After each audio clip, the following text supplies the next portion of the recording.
Are you stuck or will you flow?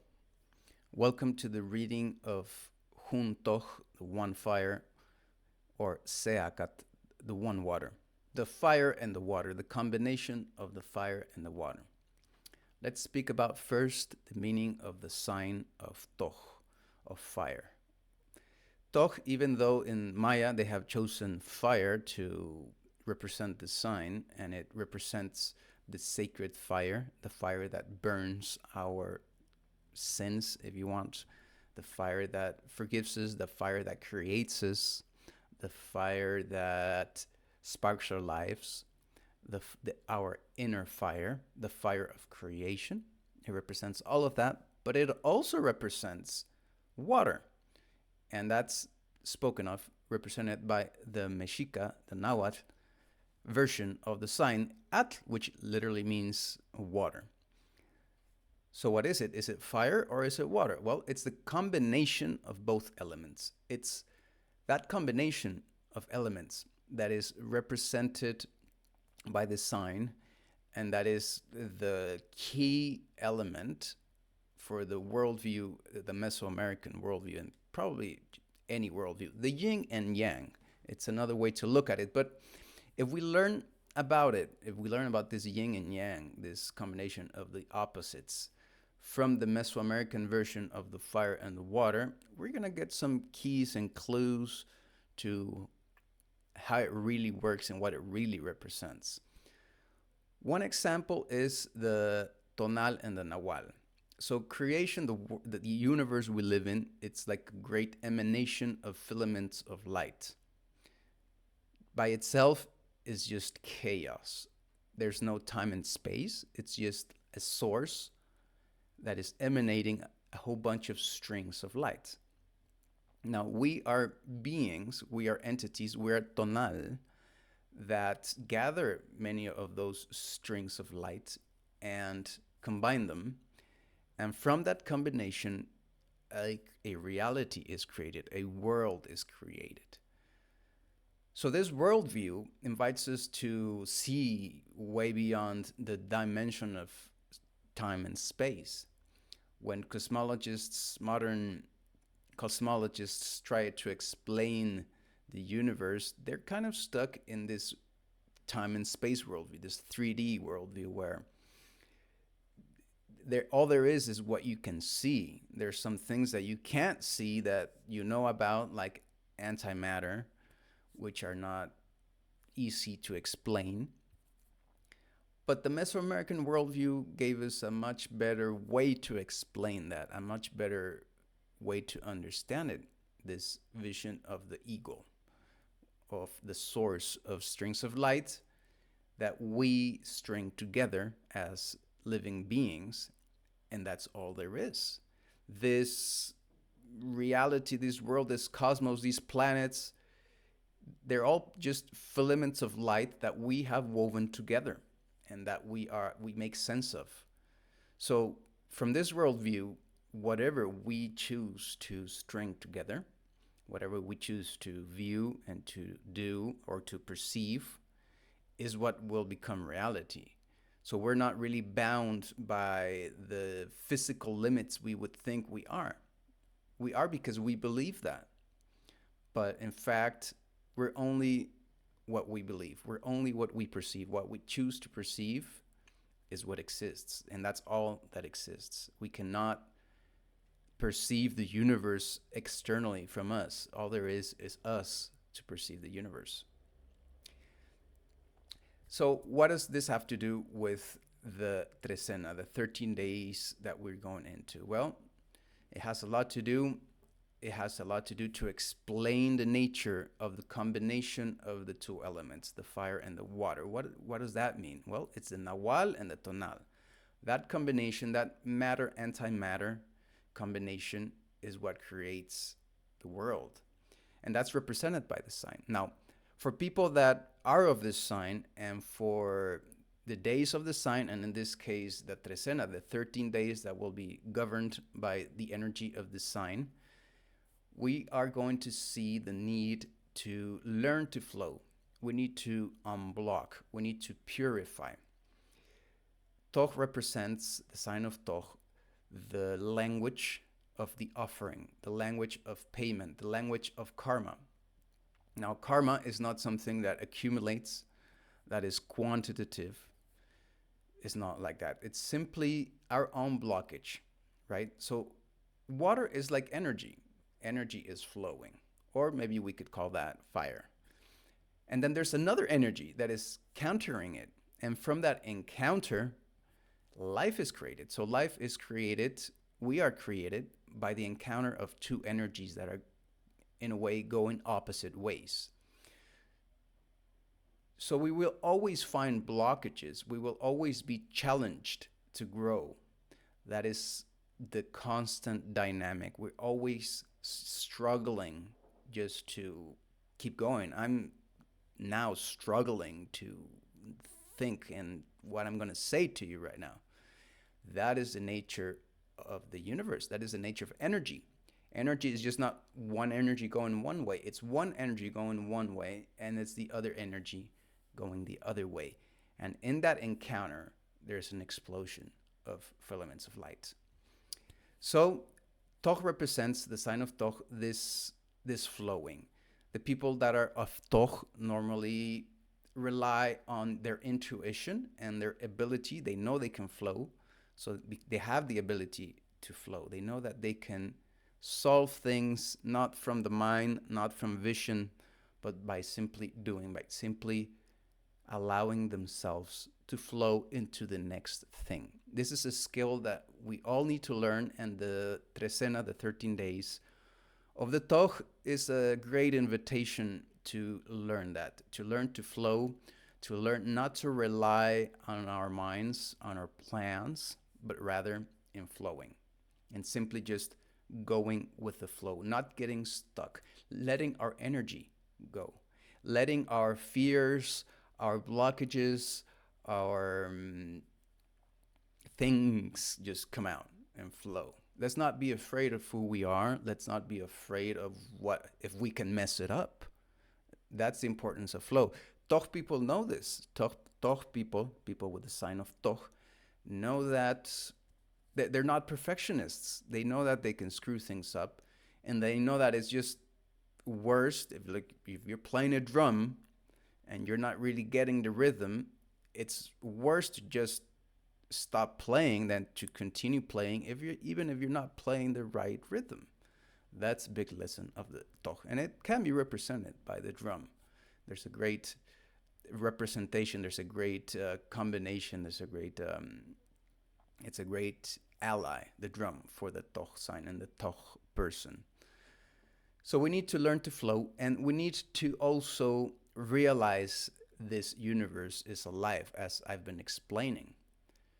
So we realize the universe is alive, and hence we need to show that in a language. We can't just think about it. We need to flow with it.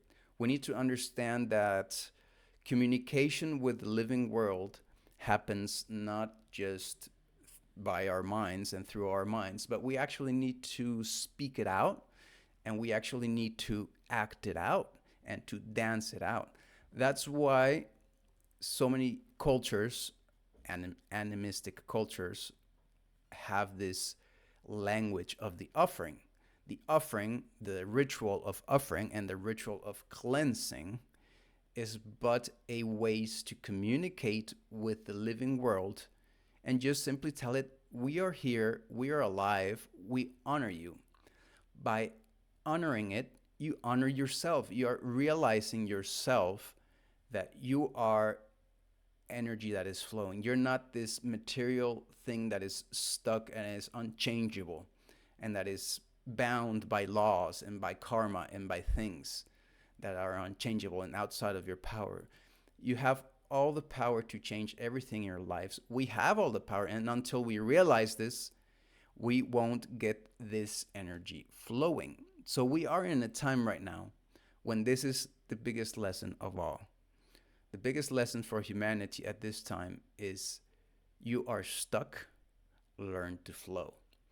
So as soon as you personally, individually, learn this lesson, realize this, and start doing the symbolic gesture, the language of flowing, once you start re- uh, bringing back the language, the sacred language of the offering, once you start going to ceremonies and rituals or making ceremonies and rituals, you're going to have your energy start flowing. The better your ritual, the better the ceremony. The more you do it, the better you do it, the more meaning it has, the bigger it is, the better the place, the more you will be blessed by your energy being able to flow. This is the flowing of the energy that the symbolic ritual, the offering, brings you. And that's why we are doing in this trecena the lighting of the new fire. We're going to do the biggest ceremony ever that I've done in my life. For me, this is the most important ceremony, even if it's going to be very few people that are going to be there. I did send out the invitation, the universal invitation for just the ceremony, because there's the journey that accompanies the ceremony for those that are coming from abroad, so that they can be part of the whole thing. But the ceremony itself, it's completely free, open, universal. Anybody can come. And I've sent out that invitation, and we'll see who comes. But I'm expecting not a lot of people to come. It's complicated to get the message out there. There's a lot of blockage from the media world, from the social media. We think that is a tool to get known to the world. No, that is a tool so that we're controlled. So we think we are going out to the world, and in fact, very few people are watching your feed. Very few people are actually knowing what's going on. So don't rely so much on that. You got to rely on spirit. And in that reliance, even if people can't make it physically, we are still welcoming all the energies, all the entities that will be there and that can be there on this moment and beyond time and space.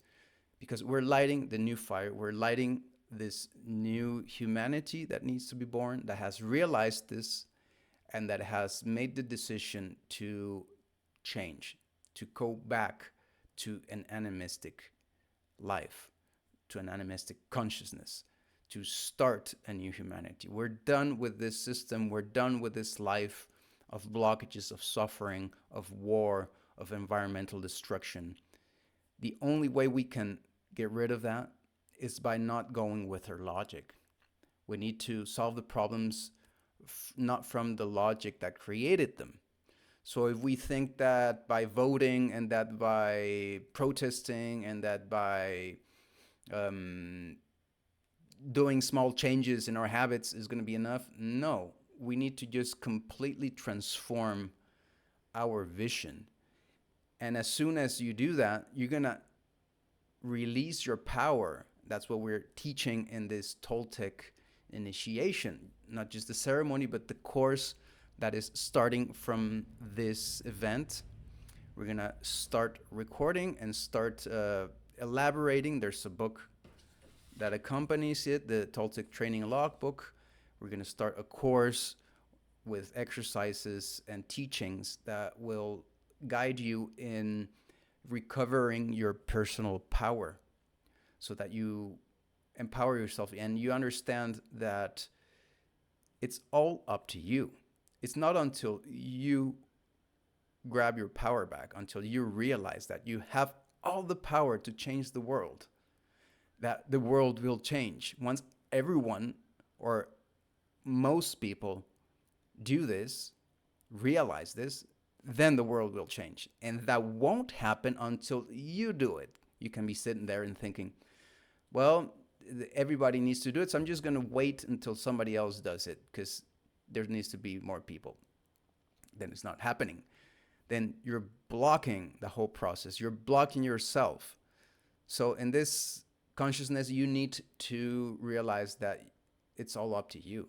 You have the full power. Once you bring your power back, and this is a process that will take years, but you can start now, or you have already started, and that's why you're here, and this is part of your process. So you're in this process of recovering your personal power. This training, this Toltec training, is going to help you with techniques and teachings and clues to how you can do that. And once you do that, you're going to be able to release yourself from the blockages, from the karma that is imposed, from the lack of resources, from the lack of energy, from the lack of health, from the lack of plenitude, of sexual plenitude, so many things, the lack of relationships, the lack of community, the lack of intimate, profound connection with people, with nature. There's so many things that need to happen still. And even for me, I'm not there yet. I'm in that process. But that's at least where we need to be right now. And that's the invitation. And that's my prophecy for this coming 13 days. Life, the world, is going to bring you this necessity to flow. Are you going to get stuck? Are you going to keep on that vice of not flowing? Because vices are that. Vices, addictions, if you want to call them, overly marked habits are a sign. If you're doing something too much, then of course that to your own judgment, not to somebody else's judgment. But if you feel that you're relying too much on something to make you feel good, then that means that you are blocked, that you need to cleanse that. So this is the Trecena that invites us to cleanse, to flow. Of course, a ceremony is going to help. We're doing the Toltec fire initiation, where we'll have a Temazcal, a sweat lodge cleansing, and then the big ceremony in the cave. And then we're going to go into a lagoon and then have some more water cleansing and therapies and recapitulation techniques taught. It will be recorded and shared with everyone. And that's the process that we need to start in these 13 days. We need to start doing a new stage of cleansing, of purification. If you can do a fast, if you need also to realize that it's not just you, it's also the world around you. So your house is a big deal. You want in these 13 days to do a special sacred cleansing of your house. You want to clean that box that you haven't opened in so many years and that's probably full of cockroaches or things. That's where the bad spirits are. That's what you need to go to. You need to go to those things that, of course, is not nice, comfortable. You know, it makes us blocked to even want to open it and to want to attend that thing. That's the thing you need to do. This is the 13 days for that. And these 13 days and this Nahual is going to kind of give you that lesson. Are you going to follow my advice? Are you going to clean yourself and clean your house and do a ritual cleansing of yourself?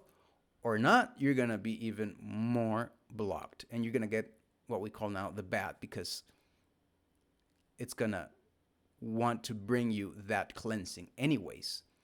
But you're going to get it in a way that you don't expect and that you don't want. You don't want the bad. So you want to realize that you need to do this cleansing, this flowing yourself. You need to flow, learn to flow with life. And that means recovering the consciousness that we're all alive, that we're not strictly matter, that there is a symbolic, mystical language, that there is a world that is totally undescribable, which is the Nahual. There is a mystical realm from which this explainable world emanates from. Until we realize that, until we lose the arrogance of thinking, of being intellectual and thinking that we can explain it all, then that's blockage. We need to really be open to the humbleness that we don't understand everything and that we won't ever be able to fully describe everything, that everything is flowing, that the universe is the flow of energy. It's not a fixed thing. It's not a fixed creation. It's simply a flowing universe. That's what this sign describes. That's what this symbol describes. And that's what we are to learn in these coming 13 days. So, my invitation for you is to do your sacred cleansing, clean your house, clean your body, learn to flow, and learn to open up to this sacred world. Do it in a symbol, do it in a way that is not just in your mind. Do it in a way that you pronounce it, that you manifest it, and that you dance to it, that you move around it, that you show the moving world. The world is moving because of this encounter. The encounter of matter and antimatter created the expansion, and balance and life exists thanks to the balance, to the fact that the earth is rotating and that we have the sun and day and night, so there's an equilibrium in temperatures, there's an equilibrium in ecosystems. Thanks to that balance, there's life.